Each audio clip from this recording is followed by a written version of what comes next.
नमस्कार साथियों, मैं सुनील सर अपने YouTube channel GIG coaching point free coaching with Sunil sir में आप सभी का स्वागत करता हूं। साथियों, आज हम बात करने वाले हैं चर्चित व्यक्तित्व, ऐसे महत्वपूर्ण व्यक्ति जो फिलहाल चर्चा में रहे किसी न किसी कारण से, तो उनसे रिलेटेड प्रश्न आता है या उनसे सीधा सीधा प्रश्न पूछा जाता है, और सीधा नहीं तो उनसे संबंधित जो भी डिस्क्रिप्शन जो मैं आपको बताऊँगा उससे रिलेटेड कोई ना कोई प्रश्न बन ही जाता है। तो हमारा प्रयास ये रहेगा कि करंट जीके से संबंधित आपका कोई भी प्रश्न परीक्षा में न छूटे। इसी कड़ी में हम ये चर्चित व्यक्तित्व की पार्ट 1 लेकर आए हैं आपके समक्ष। शुरू करते हैं बिना किसी विलंब के। सबसे पहले चर्चित व्यक्ति हैं आपके नवनीत मुनोत। नवनीत मुनोत, ये नवनीत मुनोत जी कौन है? तो ये नवनीत मुनोत को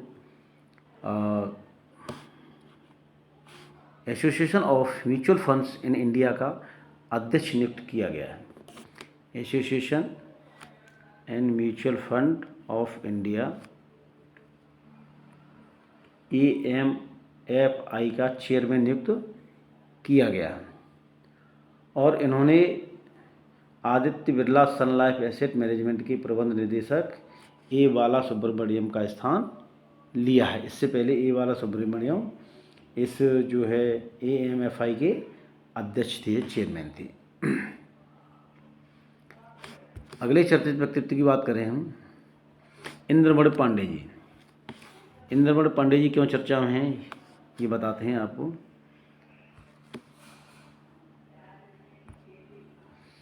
इंद्रमणि पांडे जी को बिम्स्टेक का महासचिव नियुक्त किया गया है। बिम्स्टेक का साथी फुल फॉर्म क्या है? BIMSTEC,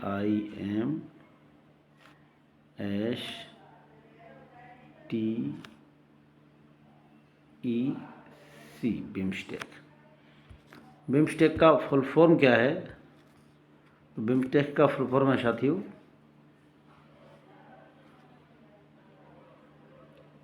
bay of Bengal initiative for multi sectoral technical and economical corporation. और इसका जो है इंद्रमणि पांडे जी इसके पहले भारतीय हैं जो बिम्स्टेक के महासचिव के पद पर इसको पद को संभालेंगे, इंद्रमणि पांडे जी। बिम्स्टेक संगठन है क्या, अगर इसके बारे में बात करें हम, इंद्रमणि पांडे से पहले जो बिम्स्टेक के जो अध्यक्ष थे वो थे भूटान के तेनजिन लेकफेल। तेनजिन लेकफेल भूटान के इनके अध्यक्ष थे। बिम्स्टेक का फुल फॉर्म है वो है आपका bay of Bengal initiative for multi sectoral technical and economic corporation. आप इसको चाहे तो नोट कर लें। बिम्स्टेक एक क्षेत्रीय संगठन है जिसमें दक्षिण एशिया के 5 देश और साउथ ईस्ट एशिया के 2 देश, ऐसे कुल मिलाकर टोटल जो 7 कंट्रीज़ हैं उनको मिलकर बनता है आपका बिम्स्टेक। इसमें कौन कौन से 7 कंट्रीज़ हैं? तो आपका भारत, बांग्लादेश, भूटान, नेपाल, श्रीलंका, ये 5 साउथ एशिया कंट्री हो गए। 2 कंट्री आपके साउथ ईस्ट एशिया के, वो हैं आपके म्यांमार और थाईलैंड। इन 7 देशों को संगठन बना है बिम्स्टेक। साथ ही एक क्षेत्रीय संगठन और है आपका सार्क। तो जब से जो है भारत पाकिस्तान का विवाद उसमें चलता रहता है, और उस वजह से वो संगठन अपनी अपेक्षा के अनुरूप आगे नहीं बढ़ पाया। हालांकि लगभग 7-8 साल से उसकी कोई मीटिंग नहीं हुई, तो वो महत्वपूर्ण हो गया है। उसी के विकल्प रूप में बिम्स्टेक का जो आगे बढ़ाया जा रहा है बिम्स्टेक को। तो इसमें दोनों ही देश जिनसे भारत के फिलहाल वर्तमान में संबंध खराब चल रहे हैं, एक आपका मालदीव और मालदीव और पाकिस्तान, को दोनों ही इसमें इस बिम्स्टेक के सदस्य नहीं है। इसलिए भारतीय सरकार जो है वो बिम्स्टेक को काफ़ी आगे बढ़ा रही है, इसमें काफ़ी रुचि ले रही है, क्योंकि इसमें जो भी देश हैं वो उनसे किसी भी देश से भारत को कोई विशेष आपत्ति नहीं है। इसका जो साथियों गठन किया गया था वो 1997 में किया गया था, और इसका जो सचिवालय है वो बांग्लादेश की राजधानी ढाका में, हमने कई बार आपको बताया भी है। तो इंद्रमणि पांडे जी के साथ साथ आपका क्या क्या रिवाज हो गया, इंद्रमणि पांडे जी क्या बने? ये आपके बिम्स्टेक के महासचिव नियुक्त हुए हैं। पहले भारतीय हैं जो बिम्स्टेक के महासचिव बने हैं। इसके साथ बिम्स्टेक के बारे में आपने जान लिया। 7 देशों के क्षेत्रीय संगठन है, इसमें साउथ एशिया के 5 देश हैं, भारत, बांग्लादेश, भूटान, नेपाल, श्रीलंका, और साउथ ईस्ट एशिया के 2 कंट्री हैं, इसमें आपके म्यांमार और थाईलैंड हैं। इस तरह से 7 देशों का एक संगठन है बिम्स्टेक। इसका गठन हुआ 1997 में, और इसका सचिवालय है आपका बांग्लादेश की राजधानी ढाका में। आगे चलते हैं साथियों। अरिंदम बागची। अरिंदम बागची जी आपके क्यों प्रसिद्ध हैं, क्यों ये फिलहाल चर्चा में हैं? तो ये अरिंदम बागची हैं, जो विदेश मंत्रालय के प्रवक्ता थे। इनको जिनेवा में संयुक्त राष्ट्र और अन्य अंतर्राष्ट्रीय संगठनों में भारत का स्थायी प्रतिनिधि नियुक्त किया गया है। इन्हें किसका स्थान लिया? इन्होंने स्थान लिया है इंद्रमणि पांडे जी का। इंद्रमणि पांडे जी अब क्या हो गए, वो बिम्स्टेक के महासचिव हो गए। तो उनकी जगह पर उनसे पहले अरिंदम बागची से पहले इंद्रमणि पांडे जी जिस जिम्मेदारी को देख रहे थे, तो वो अब बिम्स्टेक के महासचिव का दायित्व देखेंगे। और अरिंदम बागची उनके स्थान पर संयुक्त राष्ट्र के में स्थायी प्रतिनिधि के तौर पर कार्य करेंगे। साथ ही संयुक्त राष्ट्र संघ क्या है, तो इसके बारे में थोड़ा सा देख लेते हैं। तो इसकी स्थापना हुई थी 24 अक्टूबर 1945 को, और इस पर 50 देशों ने हस्ताक्षर जब किए तो उसके साथ इसका गठन शुरू हो गया था। इसकी स्थापना का उद्देश्य क्या है? अंतर्राष्ट्रीय सुरक्षा, आर्थिक विकास, सामाजिक प्रगति, मानव अधिकार और विश्व शांति के लिए कार्य करना है। लेकिन साथियों, आज कितना विश्व शांति के लिए कार्य कर रहा है, ये आप देख रहे हैं। दुनिया में अलग अलग हिस्सों में युद्ध छिड़े हुए हैं, और संयुक्त राष्ट्र संघ एक मूक दर्शक की तरह केवल देख रहा है, उसमें कोई उसके पास विकल्प नहीं है। क्योंकि जब भी जो आपके वीटो पावर वाले देश हैं किसी भी युद्ध में सम्मिलित होते हैं, तो चूँकि वो उनके पास संयुक्त राष्ट्र सुरक्षा परिषद में वीटो पावर है, किसी जो कोई भी प्रस्ताव आता है तो उसके खिलाफ वो वीटो कर देते हैं, तो वो प्रस्ताव वहीं का वहीं गिर जाता है। तो आज के परिप्रेक्ष्य में अगर संयुक्त राष्ट्र संघ को देखें, तो वो जो इस वीटो पावर वाले देश हैं उनका आतंकों को मात्र खिलौना बनकर रह गया है। आप देखिए, इजराइल में इधर युद्ध हो रहा है, उधर आपका रूस यूक्रेन में लगातार तीसरी साल शुरू हो गई युद्ध लगातार होते हुए। और आप इधर खाड़ी देशों में भी देखेंगे कि हुती, यमन वगैरह ये इजराइल के साथ हमला कर रहे हैं, या जो समुद्री व्यापार के जहाज जा रहे हैं उन पर लगातार हमला कर रहे हैं। तो संयुक्त राष्ट्र संघ वर्तमान परिप्रेक्ष्य में न तो सही तरीके से पूरे विश्व का प्रतिनिधित्व करता है, क्योंकि आप देखेंगे कि भारत एक ऐसा देश है जिसकी आबादी दुनिया में सबसे अधिक है, और उसको संयुक्त राष्ट्र संघ में सुरक्षा परिषद में स्थायी सदस्यता ही नहीं उसके पास। तो जिस सबसे अधिक आबादी वाले अगर जनसंख्या को प्रतिनिधित्व नहीं है, सबसे बड़ा लोकतंत्र है, उसको प्रतिनिधित्व नहीं है, तो उसकी भूमिका जो है जैसी आज वर्तमान में स्थिति है ऐसी होने वाली है। वर्तमान में इसके सदस्य संख्या साथी 195 है, 195। आगे चलते हैं हम वी.के. मोहंती। वी.के. मोहंती जी के बारे में बात करते हैं। तो वी.के. मोहंती, इनका पूरा नाम है डॉक्टर विजय कुमार मोहंती। डॉक्टर विजय कुमार मोहंती विजय कुमार मोहंती को नवीकरणीय ऊर्जा विकास एजेंसी इरेडा के निदेशक वो भी काय के वित्त के रूप में नियुक्त किया गया है। भारतीय नवीकरणीय ऊर्जा विकास एजेंसी भारत सरकार के नवीन एवं नवीकरणीय ऊर्जा मंत्रालय के प्रशासनिक नियंत्रण के अंतर्गत कार्य करने वाली कंपनी है, और इसका कार्य नवीन एवं नवीकरणीय ऊर्जा स्रोतों से संबंधित परियोजनाओं को प्रोत्साहित करना तथा उनकी विकास हेतु उन्हें वित्तीय सहायता प्रदान करना, इसका कार्य है आपका इरेडा का। और यदि आगे बात करें तो इसका जो गठन हुआ है वो कंपनी अधिनियम 1956 की धारा 4A के तहत सार्वजनिक वित्तीय संस्थान के रूप में इसके अधिसूचित किया गया है।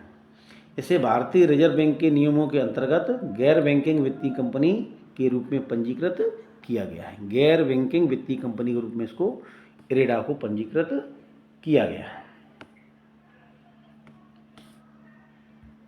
आगे चलते हैं lieutenant general Raghu Srinivasan. Lieutenant general Raghu Srinivasan क्यों चर्चा में हैं, इनके बारे में बात करते हैं। जो आपका BRO है, बॉर्डर रोड ऑर्गेनाइजेशन, सीमा सड़क संगठन, उसके जो है 28वें महानिदेशक के रूप में इन्होंने कार्यभार ग्रहण किया है। किसने? लेफ्टिनेंट जनरल रघु श्रीनिवासन जी ने। सीमा सड़क संगठन क्या है, तो इसकी स्थापना जो है इसकी स्थापना 1960 में की गई थी। 7 मई 1960 को इसकी स्थापना की गई थी। यह उत्तर भारत और पूर्वोत्तर भारत के दूर दराज के क्षेत्रों में, सीमा से लगे क्षेत्रों में बुनियादी ढांचों के विकास से संबंधित संस्था है। अभी संस्था क्या करती है साथियों, जैसे आपका तिब्बत बॉर्डर है, या आपका अरुणाचल प्रदेश में लद्दाख से लेकर पूरा हिमालय वाला जो नॉर्थ या नॉर्थ ईस्ट वाला एरिया है, वहाँ पर बॉर्डर पर जो पहाड़ी क्षेत्र है, हिमालय का बहुत जो आपका दुर्गम क्षेत्र है, उस दुर्गम क्षेत्रों में सड़क और पुल बनाने का कार्य आपका BRO करता है। बॉर्डर रोड ऑर्गेनाइजेशन या सीमा सड़क संगठन आपका करता। आप कभी भी जाएंगे जम्मू कश्मीर या आप अरुणाचल की तरफ, असम की तरफ कहीं भी जाएं, तो जो दुर्गम क्षेत्र में आपको ऊंचे ऊंचे पहाड़ों पर जो मशीनरी चलती दिखाई दी जाएगी, वहाँ पर लिखा होगा BRO, सीमा सड़क संगठन। तो ये क्या करता है, दुर्गम क्षेत्रों में सड़क मार्ग और पुल्स का निर्माण करता है, आधारभूत संरचना का निर्माण करता है, जिससे कि बॉर्डर तक सेना बड़ी आसानी से पहुंच सके, भारी भारी सैन्य साजो सामान आसानी से पहुंच सके, इसके लिए संगठन कार्य करता है। आगे बात करें हम मीनेश शाह। मीनेश शाह जी क्यों चर्चा में हैं? मीनेश शाह जो हैं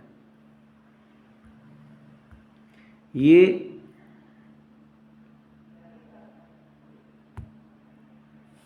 मीनेश शाह अंतर्राष्ट्रीय डेयरी महासंघ की आम सभा की बैठक के दौरान मीनेश शाह हैं, मीनेश शाह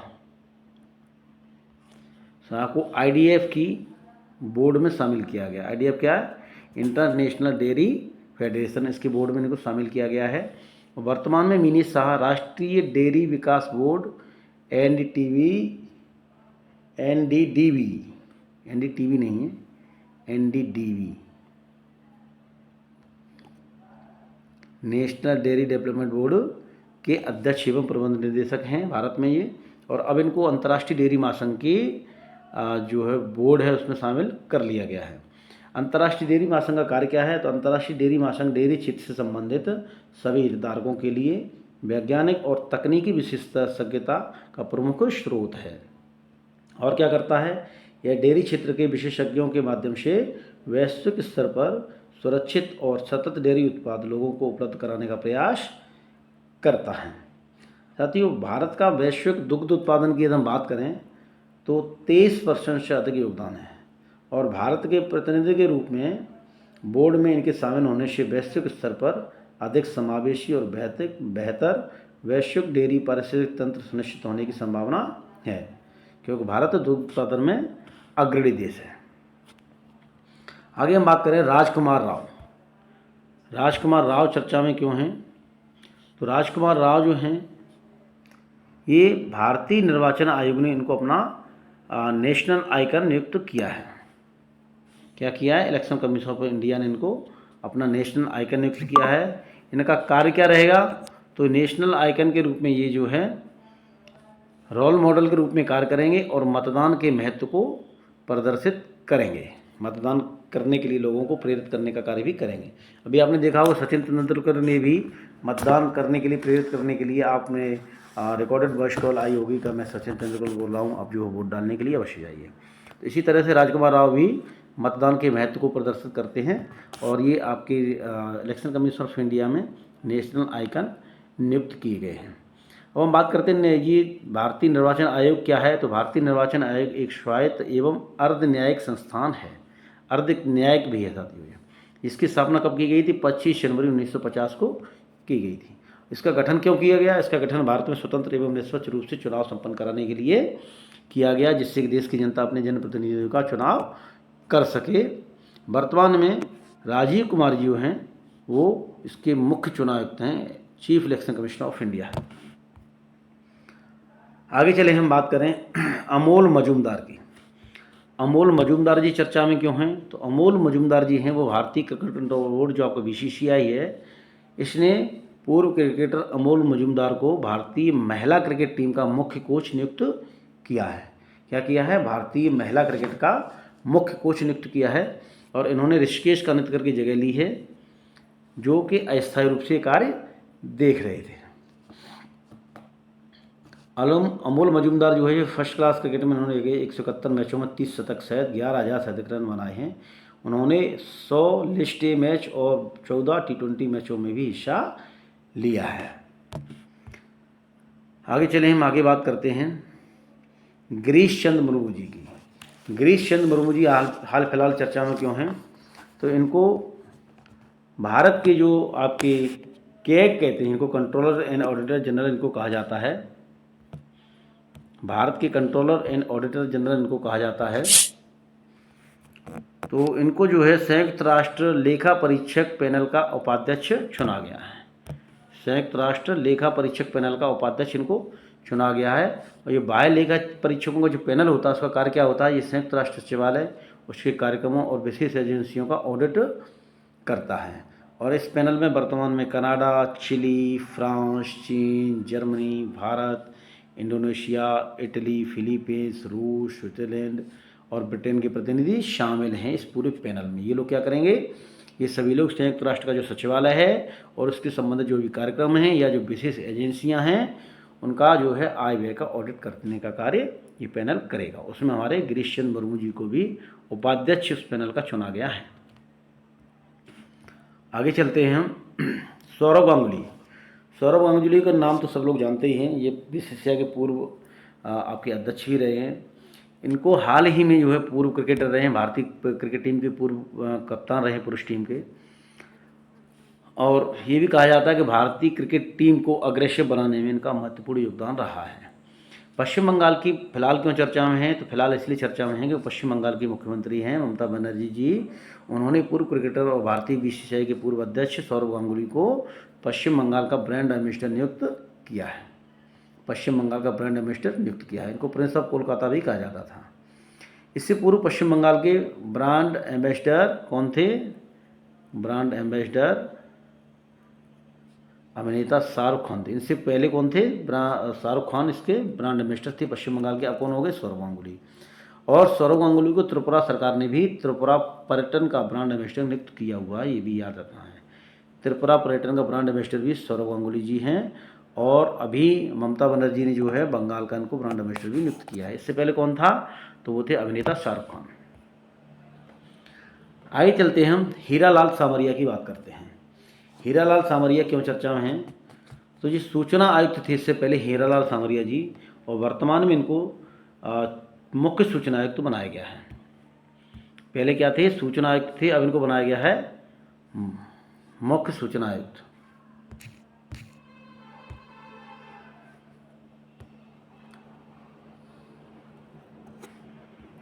मुख्य सूचना आयुक्त इनको बनाया गया है। और इनको राष्ट्रपति द्रौपदी मुर्मू ने राष्ट्रपति भवन में आयोजित एक समारोह में मुख्य सूचना आयुक्त पद की शपथ दिलाई है। हीरालाल सामरिया जो है वो यशवर्धन कुमार सिंह के स्थान पर जो है मुख्य सूचना आयुक्त बनाए गए हैं। इससे पहले केवल सूचना आयुक्त थे। हीरालाल सामरिया जी के बारे में एक बात और है, ये सर्वोच्च पद पर नियुक्त होने वाले पहले दलित समुदाय के व्यक्ति हैं। साथ ही कोई भी अगर प्रश्न बनता है पहला या अंतिम होता है तो परीक्षा के दृष्टिकोण से बहुत ही इंपॉर्टेंट हो जाता है। जैसे कि पूछा जा सकता है कि पहले आदिवासी राष्ट्रपति कौन है, तो श्रीमती द्रौपदी मुर्मू जी हैं, मामा हैं। और उसी तरह से यदि पूछा जाए आपसे कि पहले दलित मुख्य सूचना आयुक्त कौन है, तो उनका आपको नाम याद रखना है, हीरालाल सामरिया। और ये जो सूचना केंद्रीय सूचना आयोग है इसमें क्या होता है, इसमें मुख्य सूचना आयुक्त होता है और तथा इसमें अधिकतम 10 सूचना आयुक्त भी हो सकते हैं। आगे चलते हैं, हम बात करते हैं सुरेंद्र कुमार अधाना की। सुरेंद्र कुमार अधाना जी चर्चा में क्यों हैं, तो इनको चर्चा में होने का कारण है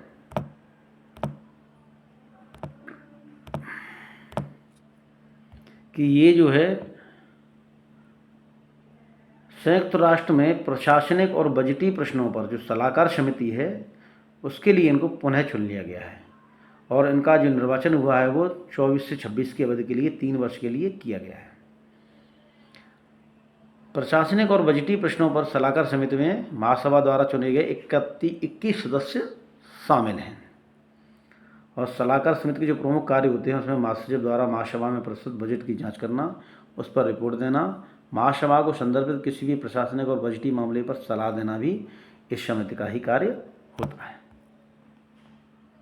आगे चलते हैं, बात करते हैं राजेंद्र मेनन की। राजेंद्र मेनन फिलहाल चर्चा में क्यों हैं, तो ये आपको जानना है। ये दिल्ली उच्च न्यायालय के पूर्व मुख्य न्यायाधीश रहे हैं राजेंद्र मेनन जी, न्यायमूर्ति राजेंद्र मेनन जी। और इनको जो है सशस्त्र बल न्यायाधिकरण के अध्यक्ष के रूप में फिर से नियुक्त कर दिया गया है। ये सशस्त्र बल जो न्यायाधिकरण होता है, कार्य क्या होता है, इसका कार्य होता है कि इसमें सशस्त्र बलों से संबंधित जो भी कुछ विवाद होते हैं, चाहे वो नियुक्ति से संबंधित हों, नामांकन से संबंधित हों, सेवा की शर्तों से संबंधित विवाद और शिकायतों पर न्याय या निर्णय या परीक्षण करने की इस जो है आपको ट्रिब्यूनल को राइट से सशस्त्र बल न्यायाधिकरण के अध्यक्ष के रूप में काम करेंगे राजेंद्र मेनन जी। और राजेंद्र मेनन जी 70 वर्ष की आयु प्राप्त करने तक, यानी 6 जून 2027 तक 2027 तक इस पद पर बने रहेंगे। और इसकी स्थापना की गई थी इस सशस्त्र बल न्यायाधिकरण की अधिनियम 2007 के तहत 2009 में अगस्त में इसकी स्थापना की गई थी। इसकी प्रधान पीठ कहाँ पर है आपकी, वो तो नई दिल्ली में स्थित है। आगे बात करते हैं सायमा वाजिद की। बांग्लादेश की जो प्रधानमंत्री हैं शेख हसीना जी, उनकी पुत्री हैं सायमा वाजिद। और सायमा वाजिद विश्व स्वास्थ्य संगठन के दक्षिण पूर्व एशिया क्षेत्र की क्षेत्रीय निदेशक इनको चुना गया है। सायमा वाजिद, ये नाम है सही आपका, सायमा वाजिद। सायमा वाजिद जी जो हैं आपकी एक मानसिक स्वास्थ्य विशेषज्ञ भी हैं और उन्होंने दक्षिण पूर्वी एशिया क्षेत्र के लिए विश्व स्वास्थ्य संगठन की क्षेत्रीय समिति के क्षेत्र में इस भूमिका के लिए उनको चुना गया है। और इनका कार्यकाल रहेगा तो 2024 से लेकर 2028 के बीच में इनका कार्यकाल रहेगा। आगे हम बात करते हैं बिशन सिंह बेदी। बिशन सिंह बेदी चर्चा में क्यों हैं, तो ये भारतीय क्रिकेट टीम के पूर्व कप्तान रहे हैं बिशन सिंह बेदी जी। और ये जो है बहुत अच्छे स्तर के स्पिनर भी थे। इनका हाल ही में हो गया है निधन। क्या हो गया, हाल ही में निधन हो गया है। और ये जो है 77 वर्ष की आयु में थे। भारत के लिए इन्होंने 67 टेस्ट मैच खेले तथा 266 विकेट लिए हैं। 1976 में भारतीय क्रिकेट टीम के कप्तान भी रहे हैं। और बिशन सिंह बेदी को क्रिकेट में हुई उनका जो योगदान है, क्रिकेट में उनके उन्नत योगदान के लिए भारत के सर्वोच्च नागरिक सम्मान पुरस्कारों में से एक पद्मश्री से भी सम्मानित किया गया था। आगे हम बात करते हैं मनोहर सिंह गिल।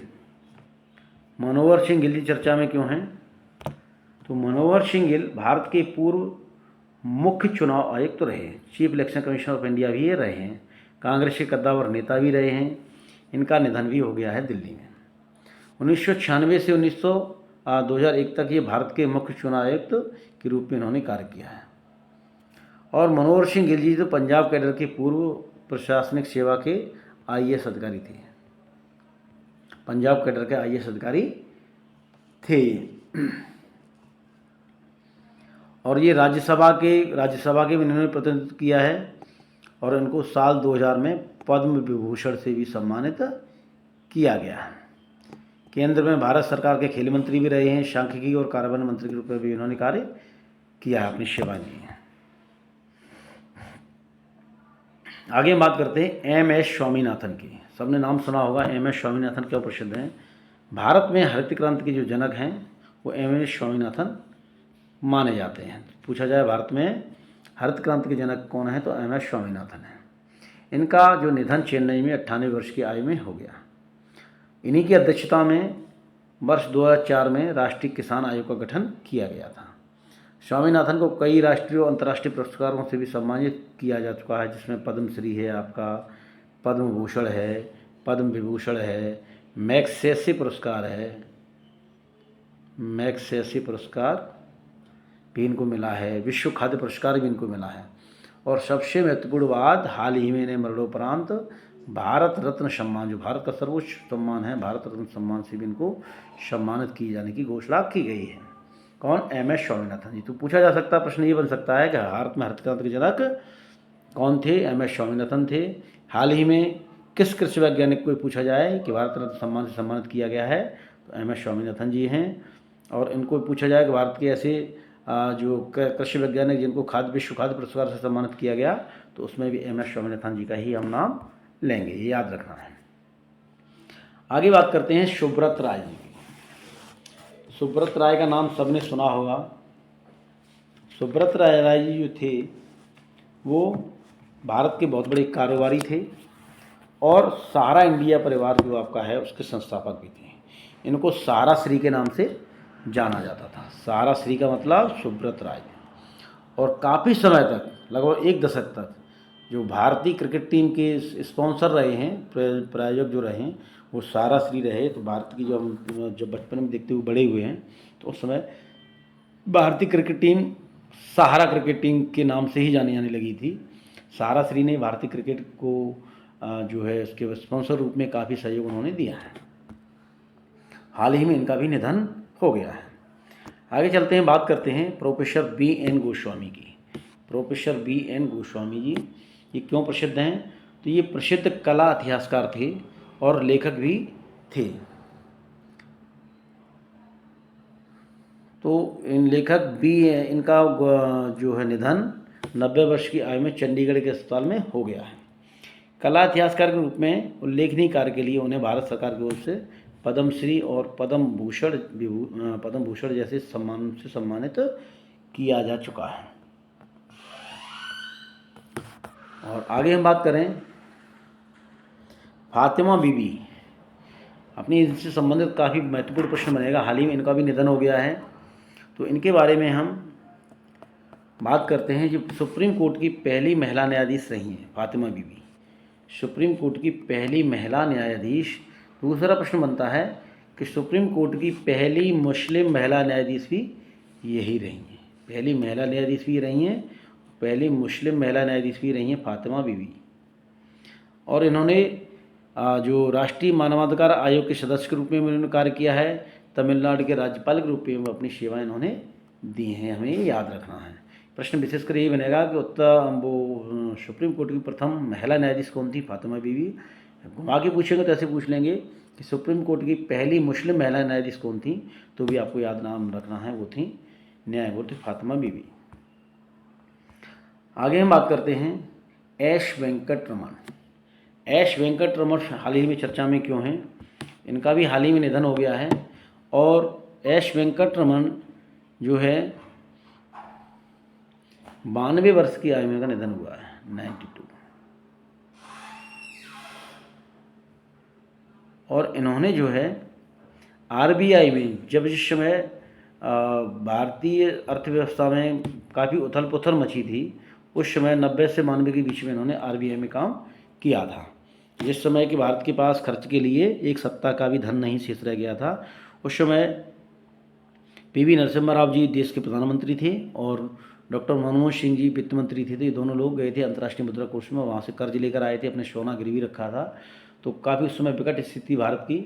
उसके बाद कहा जाता है कि भारत में जो अर्थव्यवस्था में उदारीकरण का दौर शुरू किया वो नरसिम्हा राव के समय से शुरू हुआ। उसके सूत्रधार थे वित्त मंत्री डॉक्टर मनमोहन सिंह जी, जो बाद में भारतीय सरकार के 2 बार लगातार प्रधानमंत्री भी रहे और उन्होंने देश को आर्थिक प्रगति के पथ पर भी अग्रसर किया। और एस वेंकट रमन इनके कुशल प्रबंधन ने देश को भुगतान संतुलन से संकट से उभरने में मदद की थी। ये वेंकट रमन जी 1985 से लेकर 89 तक वित्त मंत्रालय में बतौर वित्त सचिव भी इन्होंने कार्य किया था। कर्नाटक राज्य सरकार में एडवाइजर के तौर पर भी इन्होंने कार्य किया और RBI का गवर्नर पद संभालने के बाद ये राज्यपाल का भी इन्होंने पदभार ग्रहण किया। तो काफ़ी महत्वपूर्ण व्यक्ति थे एस वेंकट रमन जी। आगे हम बात करते हैं सेवाराम यात्री। वरिष्ठ साहित्यकार सेवाराम यात्री का निधन हो गया है। वरिष्ठ साहित्यकार थे और उन्होंने कई किताब और उपन्यास लिखी हैं जो राष्ट्रीय और अंतर्राष्ट्रीय स्तर पर चर्चित हुए हैं। अपनी लेखन यात्रा में सेवाराम ने 18 कथा संग्रह, आपका 33 उपन्यास, 2 व्यंग्य संग्रह, 1 संस्मरण तथा 1 संपादित कथा संग्रह भी लिखा है। इनकी कहानी थी दूसरे चेहरे और आदमी कहाँ है, बहुत ही चर्चित रही हैं, बहुत अधिक लोकप्रिय रही हैं। कालजयी कृतियों को हम कह सकते हैं। इनकी अन्य कृतियों में जो चर्चित कृतियाँ नहीं उनमें थी दरवाज़ों में बंद दस्तावेज, लौटते हुए, टापू पर अकेले और चांदनी के आर पार, अनजान राहों का सफ़र आदि चर्चित कृतियाँ भी रही हैं। तो ये भी वरिष्ठ साहित्यकार थे सेवाराम यात्री, इनका भी निधन हो गया है। साथियों, इस भाग में हमने इतने सारे जो चर्चित व्यक्तित्व उनके का संकलन किया। आगे पार्ट 2 पार्ट 3 में हम जो लास्ट अंतिम 7 से 8 माह में जो भी चर्चित व्यक्तित्व रहे हैं उन सब का जो संकलन करके आपके सामने प्रस्तुत करेंगे। उनसे संबंधित जो परीक्षा उपयोगी प्रश्न बन सकते हैं उनके बारे में चर्चा करेंगे। वो जिस संगठन से जुड़े रहे इसके साथ साथ उस संगठन की भी चर्चा करेंगे, संगठन का क्या महत्व है, कब स्थापना हुई इत्यादि अन्य जो महत्वपूर्ण प्रश्न हैं इनसे रिलेटेड वो सारे प्रश्न जो परीक्षा में आने की संभावना है हम आपके लिए आगे भी लेकर आते रहेंगे। इसी के साथ साथियों, आप हमारे YouTube channel GRG coaching point free coaching with Sunil sir को लाइक करिएगा, अपने दोस्तों को शेयर करिएगा, सब्सक्राइब करिएगा। सब्सक्राइब करने के बाद इसका ऑल वाला बटन अवश्य दबाइएगा, जिससे कि हमारा जो भी नया वीडियो है उसका नोटिफिकेशन सबसे पहले आपको मिले और आप उसका परीक्षा के दृष्टिकोण से सबसे अधिक लाभ अर्जित कर सकें। और मैं ऐसे ही परीक्षा उपयोगी सामग्री लेकर आपके लिए आगे भी आता रहूँगा। हमारे चैनल पर बने रहिएगा। Thank you so much.